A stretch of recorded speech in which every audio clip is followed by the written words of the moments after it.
வணக்கம். முக்கிய செய்திகள். புதுச்சேரியில் வரும் சனி மற்றும் ஞாயிற்றுக்கிழமை முழு ஊரடங்கு. 26ஆம் தேதி முதல் கடைகள் மற்றும் அங்காடிகள் பிற்பகல் 2 மணி வரை மட்டுமே இயங்கும் எனவும் அரசு அதிரடி. வைரஸ் பரவலை தடுக்கும் நடவடிக்கையாக அறிவிக்கப்பட்ட இரவு நேர ஊரடங்கு அமல். 10 மணி முதல் அனைத்து கடைகளும் மூடப்பட்டதால் சாலைகள் வெறிச்சோடின.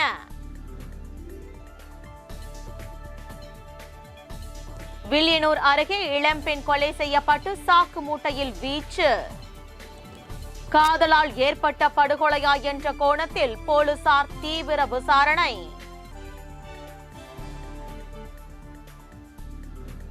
ஜவஹர் நகர் சமுதாய நலக்கூடத்தை கொரோனா சிறப்பு சிகிச்சை மையமாக மாற்ற எதிர்ப்பு. பொதுமக்கள் திடீர் தர்ணாவில் ஈடுபட்டதால் பரபரப்பு. வைரஸ் பரவலை தடுக்க கலால் துறை சார்பில் புதிய முயற்சி. மதுபான மற்றும் சாராய கடைகள் தங்களின் விற்பனையை இரவு 10 மணிக்குள் முடித்துக் கொள்ள அதிரடி உத்தரவு.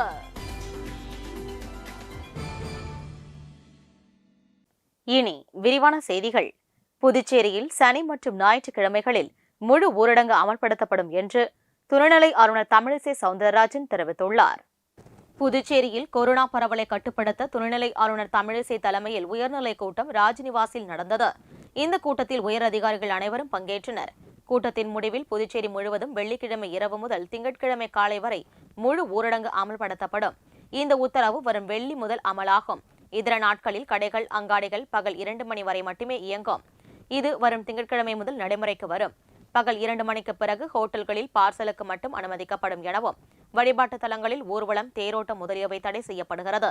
கொரோனா வழிமுறைகளோடு வழிபாடு அனுமதிக்கப்படும். மருத்துவமனைகள் பிற மருத்துவ பணிகளுக்கு தேவையான ஆட்கள் நியமனம் செய்யப்படுவார்கள் என்றும் கபசுர குடிநீர் வழங்குவது உட்பட இந்திய மருத்துவ வழிமுறைகள் ஊக்கப்படுத்தப்படும். ஆம்புலன்ஸ் எண்ணிக்கை அதிகப்படுத்துவோம் எனவும் கொரோனா தொற்றாளர்களை அழைத்துச் செல்ல தனியார் ஆம்புலன்ஸ்கள் பயன்படுத்தப்படும் என்றும் அறிவிக்கப்பட்டுள்ளது. வார இறுதி நாட்களில் முழு கதவடைப்பு அறிவிக்கப்பட்டிருக்கிறது. இது பொதுமக்களை பாதுகாக்க வேண்டும் என்ற நல்லெண்ணத்தின் அடிப்படையில் மட்டுமே. அதே நேரத்தில் கொரோனா பாதித்தால் அவர்களுக்கு உதவுவதற்காக தனியார் ஆம்புலன்ஸ் வசதி செய்யப்பட்டிருக்கிறது. தனியார் கோவிட் கேர் சென்டர் திறக்கப்பட்டிருக்கிறது. போதிய ஆக்சிஜன் நமக்கு இருக்குது. புதுவையில் கொரோனா பரவலை தடுக்கும் விதமாக அறிவிக்கப்பட்ட இரவு நேர ஊரடங்கு அமலுக்கு வந்தது. இதனையொட்டி கடற்கரை சாலை உள்ளிட்ட சுற்றுலா தலங்கள் மாலை 5 மணிக்கே மூடப்பட்டதால் சாலைகள் வெறிச்சோடி காணப்பட்டன. கொரோனா தொற்று பரவல் அதிகரிப்பதை தடுப்பதற்காக துணைநிலை ஆளுநர் தமிழிசை சவுந்தரராஜன் தலைமையில் அதிகாரிகள் குழுவினர் ஆலோசனை நடத்தி புதிய கட்டுப்பாடுகளை அறிவித்தனர். அதன்படி புதுவையில் இரவு 10 மணி முதல் அதிகாலை 5 மணி வரை ஊரடங்கு அறிவிக்கப்பட்டது. மேலும் கடைகள் காலை 5 மணி முதல் இரவு 10 மணி வரை மட்டுமே செயல்படும். உணவகங்களில் காலை முதல் இரவு 8 மணி வரை மட்டுமே அமர்ந்து சாப்பிடலாம். அதன் பிறகு இரவு 10 மணி வரை பார்சல் மட்டுமே வழங்க அனுமதிக்கப்படும். கடற்கரை சாலை உள்ளிட்ட சுற்றுலா தலங்களில் பொதுமக்களுக்கு காலை 5 மணி முதல் மாலை 5 மணி வரை மட்டுமே அனுமதி வழங்கப்படும். திருமணத்தில் 100 பேர், துக்க நிகழ்வுகளில் 50 பேர் மட்டுமே பங்கேற்க அனுமதிக்கப்படும் என்றும் அறிவிக்கப்பட்டது. புதுச்சேரி கடற்கரை சாலையில் அரசு அறிவித்தபடி மாலை 5 மணிக்கு தடுப்புகள் அமைக்கப்பட்டு இந்த சாலைக்கு வருவதற்கான அனைத்து வழிகளும் மூடப்பட்டன. ஏற்கனவே வாகனங்கள் கடற்கரை சாலையில் அனுமதிக்கப்படாத நிலையில் தற்போது பொதுமக்களும் நடந்து செல்ல தடை விதிக்கப்பட்டது. இதனால் எப்போதும் மாலை நேரத்தில் பொதுமக்கள் கூட்டம் நிறைந்து காணப்படும் புதுச்சேரி கடற்கரை சாலை ஆட்கள் நடமாட்டமின்றி வெறிச்சோடி காணப்பட்டது. இரவு நேர ஊரடங்கையொட்டி புதுச்சேரியில் இரவு 10 மணி முதல் அனைத்து கடைகளும் மூடப்பட்டதால் பொதுமக்கள் வாகன போக்குவரத்தின்றி சாலைகள் வெறிச்சோடின.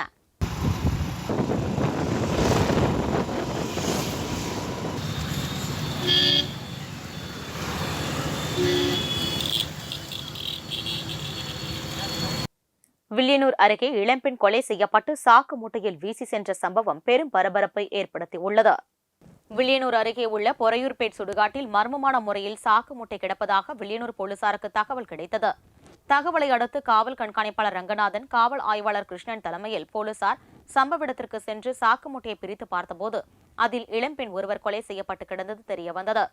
தொடர்ந்து உடனடியாக போலீசார் தீவிர விசாரணை மேற்கொண்டு அருகில் உள்ள காவல் நிலையத்தில் காணாமல் போனதாக எந்த வழக்காவது உள்ளதா என விசாரித்ததில் புதுச்சேரி சந்தை புதுக்குப்பம் பகுதியைச் சேர்ந்த ராமன் என்பவரது மகள் கல்லூரி மாணவி ராஜஸ்ரீ காணவில்லை என தகவல் கிடைத்தது. ராஜஸ்ரீ சேதராப்பட்டு பகுதியில் உள்ள தனியார் கல்லூரியில் 1ஆம் ஆண்டு படித்து வந்துள்ளார். இதனையடுத்து அவர் இறந்ததை உறுதி செய்த போலீசார் அவர் எதற்காக கொலை செய்யப்பட்டார், யார் அவரை கொலை செய்தனர் என்பது குறித்து தீவிர விசாரணை மேற்கொண்டு வருகின்றனர். புதுச்சேரியில் இளம்பெண் கொலை செய்யப்பட்டு சாக்கு மூட்டையில் வீசி சென்ற சம்பவம் பெரும் பரபரப்பை ஏற்படுத்தியுள்ளது. இந்நிலையில் ராஜஸ்ரீயை கொலை செய்த நபர் பிரதீஷ் வில்லியனூர் காவல் நிலையத்தில் சரணடைந்தார்.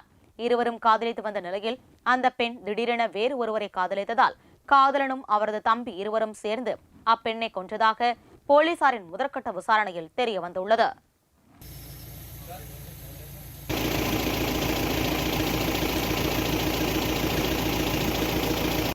பாரதிதாசன் நினைவு நாளை அனுசரிக்கும் வகையில் அவரது சிலைக்கு துணைநிலை ஆளுநர் தமிழிசை சவுந்தரராஜன் உட்பட தமிழ் அறிஞர்கள் பலர் மாலை அணிவித்து அஞ்சலி செலுத்தினர்.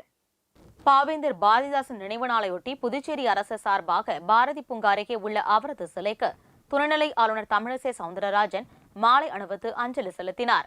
அதனைத் தொடர்ந்து திராவிட கழகத்தின் சார்பாக மாநில தலைவர் வீரமணி தலைமையில் நிர்வாகிகள் மாலை அணிவித்து அஞ்சலி செலுத்தினர். அதேபோல் தமிழ்ச்சங்கம் சார்பாக நிர்வாகிகள் பாவேந்தர் பாரதிதாசன் சிலைக்கு மாலை அணிவித்து அஞ்சலி செய்தனர்.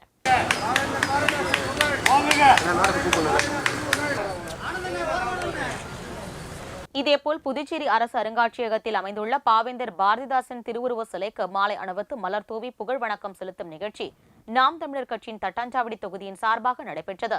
இந்நிகழ்வினை நாம் தமிழர் கட்சியின் தட்டாஞ்சாவடி தொகுதி தலைவர் பிரியன் ஒருங்கிணைத்தார். இந்நிகழ்வில் நாம் தமிழர் கட்சி நிர்வாகிகள் தேவா, ராஜ்குமார், தேவநாதன், பாஸ்கர் ஆகியோர் பங்கேற்று மலர் தூவி வணக்கம் செலுத்தினர்.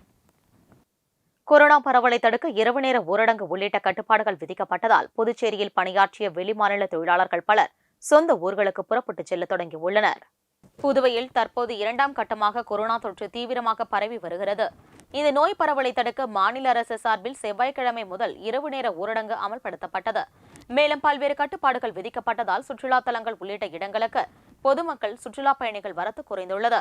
இதனால் தொழில்கள் பாதிக்கப்பட்டுள்ளதுடன் வேலை இழப்பும் ஏற்பட்டு வருகிறது. இதன் காரணமாக புதுச்சேரியில் தொழிற்சாலைகள், கடைகள் உள்ளிட்டவற்றில் பணியாற்றும் வெளிமாநில தொழிலாளர்கள் பலர் தங்களது சொந்த ஊர்களுக்கு செல்ல தொடங்கியுள்ளனர். புதுச்சேரியில் கொரோனா பொது முடக்கத்துக்கு பிறகு தற்போது விரைவு ரயில்கள் மட்டும் தீவிர கட்டுப்பாடுகளுடன் இயக்கப்பட்டு வருகின்றன. புதுச்சேரி தாதர் வாராந்திர சிறப்பு ரயில் ஞாயிறு, செவ்வாய், புதன் ஆகிய கிழமைகளில் இரவு 9:25 மணிக்கு புதுச்சேரியிலிருந்து புறப்பட்டு செல்கிறது. இந்த சிறப்பு ரயில்கள் அனைத்தும் மீண்டும் மறுமார்க்கமாக புறப்பட்டு புதுச்சேரிக்கு வந்தடைகின்றன. கொரோனா பொது முடக்க விதிமுறைகளை பின்பற்றி இயக்கப்படும் இந்த சிறப்பு ரயில் சேவைகளை பொதுமக்கள் தற்போது அதிக அளவில் பயன்படுத்தி வருவதாக புதுச்சேரி ரயில் நிலைய மேலாளர் பாலகிருஷ்ணன் தெரிவித்தார். வைரஸ் தொற்று நடவடிக்கையின் ஒரு பகுதியாக புதிய பேருந்து நிலையத்தில் காவலர்கள் ஒலிபெருக்கி மூலம் முகக்கவசம் அணிந்து செல்ல வேண்டுமென பயணிகளிடம் அறிவுறுத்தினர். புதுச்சேரியில் வைரஸ் தொற்றின் 2வது அலையை கட்டுப்படுத்தும் வகையில் பல்வேறு முன்னெச்சரிக்கை நடவடிக்கைகளை அரசு அறிவித்து அதை செயல்படுத்தி வருகிறது. அதன்படி பொதுமக்கள் சமூக இடைவெளியை கடைபிடிக்க வேண்டும், கட்டாயம் முகக்கவசம் அணிய வேண்டும், கைகளை அடிக்கடி சுத்தம் செய்ய வேண்டும் என அறிவுறுத்தப்பட்டுள்ளது. எனினும் பொதுமக்கள் பலரும் இவற்றை கடைபிடிக்காமல் பொதுவெளியில் உலா வருகின்றனர். மேலும் புதிய பேருந்து நிலையத்தில் பயணிகள், பேருந்து ஓட்டுநர்கள், நடத்துனர்கள், கடை வியாபாரிகள் ஆகியோர் முகக்கவசம் அணியாமல் இருந்தனர். இதனையடுத்து அந்த பகுதிக்கு வந்த உருளியன்பேட்டை காவல் நிலைய காவலர்கள் ஒலிபெருக்கி மூலம் அனைவரும் கட்டாயம் தலைக்கவசம் அணிய வேண்டும் என வலியுறுத்தினர். மேலும் முகக்கவசம் அணியாமல் சென்ற சிலருக்கு அபராதம் விதித்து அவர்களுக்கு முகக்கவசம் அணிவித்தனர்.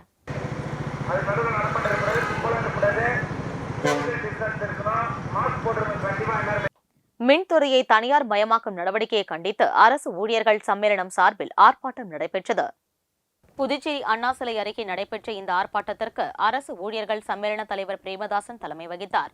பொதுச் செயலர் ராதாகிருஷ்ணன் உள்ளிட்ட பலர் பங்கேற்றனர்.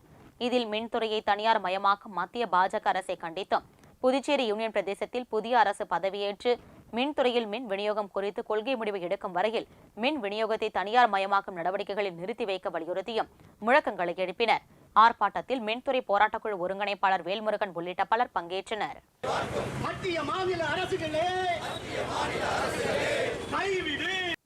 செய்திகள் தொடர்கின்றன.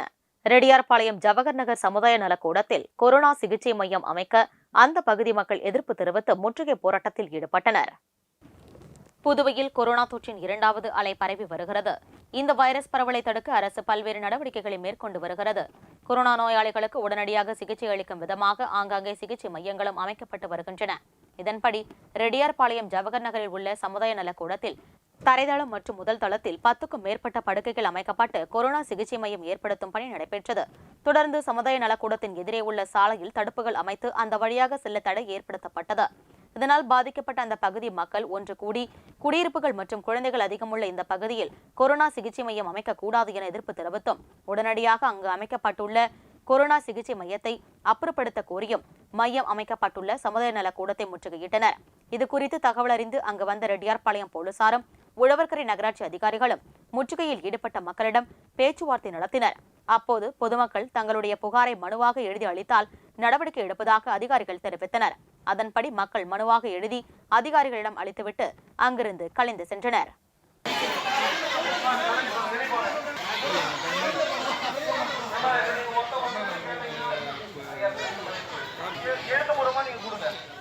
கொரோனா பரவலை தடுக்க மது கடைகளில் மது அருந்த நேர கட்டுப்பாடு விதிக்கப்பட்டது. புதுவை கலால்துறை இணை ஆணையர் சுதாகர் மதுக்கடை நிர்வாகிகளுக்கு அனுப்பியுள்ள சுற்றறிக்கையில் கொரோனா பரவாமல் தடுக்க புதுவை அரசு பல்வேறு கட்டுப்பாடுகளை விதித்துள்ளது. அதன்படி இரவில் பொதுமக்கள் கூட்டமாக கூடுவதை தவிர்க்கும் விதமாக கடைகள், உணவகங்கள் உள்ளிட்டவற்றை இரவில் திறக்க தடை விதித்து இரவு நேர ஊரடங்கு அமல்படுத்தப்பட்டுள்ளது. இதையொட்டி மதுக்கடைகளை திறக்கும் நேரத்திலும் தற்போது கட்டுப்பாடு விதிக்கப்பட்டுள்ளது. அதன்படி FL1, FL2 உரிமம் பெற்ற மது மற்றும் சாராயக்கள் கடைகள் தங்களது சில்லறை விற்பனையை இரவு 10 மணிக்குள் முடித்துக் கொள்ள வேண்டும். மேற்கொண்ட கடைகள் அதனுடன் இணைந்த உணவகங்களில் இரவு 8 மணி வரை மட்டுமே அமர்ந்து மது அருந்த அனுமதிக்கப்பட வேண்டும் எனவும், இந்த விதிமுறைகளை மீறி மது விற்றாலோ மது அருந்த அனுமதித்தாலோ தீவிரமாக கண்காணிக்கப்பட்டு கடும் நடவடிக்கை எடுக்கப்படும் எனவும் அதில் தெரிவிக்கப்பட்டுள்ளது. ரெட்டியார்பாளையம் உதவி ஆய்வாளர் சிவபிரகாசம், தலைமை காவலர் தியாகராஜன் தலைமையில் அதிரடி சோதனை நடத்திய போது மதுபானங்கள் கடத்தி சென்ற வாலிபர் கைது செய்யப்பட்டார்.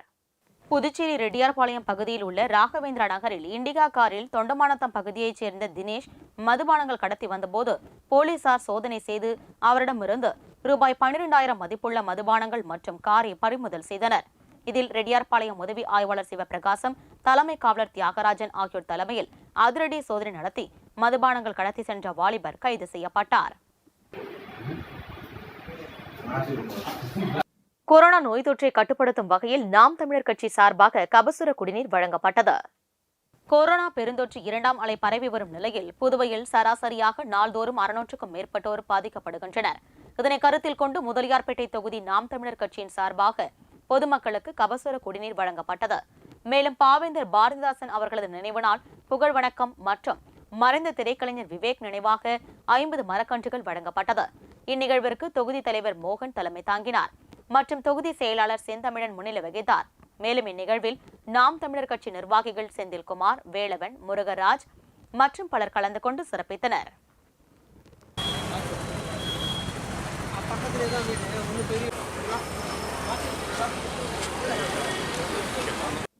வில்லியனூர் முத்தாலவாடி மாரியம்மன் ஆலய 6ஆம் நாள் உற்சவத்தினை முன்னிட்டு யாதவ மரபினர் ஏற்பாட்டில் சுவாமி வீதி உலா நடைபெற்றது. புதுச்சேரி வில்லியனூர் மேற்கு வீதியில் அமைந்துள்ளது முத்தாலவாடி மாரியம்மன் திருக்கோவில். இந்த கோவிலில் வரும் 23ஆம் தேதி செடல் திருவிழா நடைபெறுவதையொட்டி கொடியேற்ற விழா நடைபெற்றது. தொடர்ந்து வில்லியனூர் யாதவ மரபினர் சார்பில் 6ஆம் நாள் உற்சவம் வெகு சிறப்பாக நடைபெற்றது. தொடர்ந்து அம்மனுக்கு தீபாராதனை காண்பிக்கப்பட்டு பொதுமக்களுக்கு அன்னதானம் வழங்கப்பட்டது. இதில் திரளான பக்தர்கள் கலந்து கொண்டு சுவாமி தரிசனம் செய்து அம்மன் அருளை பெற்றனர். மேலும் நண்பகல் வேளையில் யாதவ மரபினர் சார்பில் பொதுமக்களுக்கு அன்னதானம் வழங்கப்பட்டது. இதனையடுத்து இரவு அம்மன் வீதி உலா சிறப்பாக நடைபெற்றது. உற்சவத்திற்கான ஏற்பாட்டினையும் நிகழ்ச்சிக்கான ஏற்பாட்டினையும் ஆலய நிர்வாக குழுவினர், உற்சவதாரர்கள் மற்றும் நகரவாசிகள் செய்திருந்தனர். இந்நிகழ்ச்சிகளில் ஜனார்தனன், பாலையா, சுப்பிரமணி, கோதண்டபாணி, சபரிநாதன், சங்கர், வெங்கட், வேலு, கதிர் உள்ளிட்ட பொதுமக்கள் பலர் கலந்து கொண்டனர்.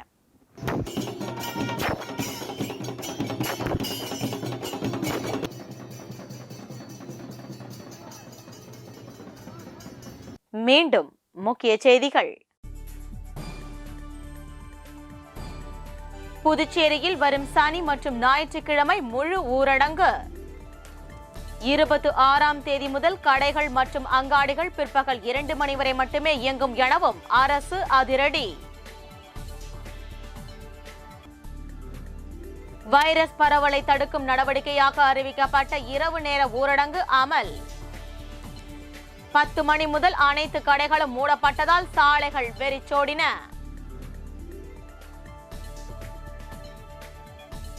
வில்லியனூர் அருகே இளம்பெண் கொலை செய்யப்பட்டு சாக்கு மூட்டையில் வீச்சு. காதலால் ஏற்பட்ட படுகொலையா என்ற கோணத்தில் போலீசார் தீவிர விசாரணை.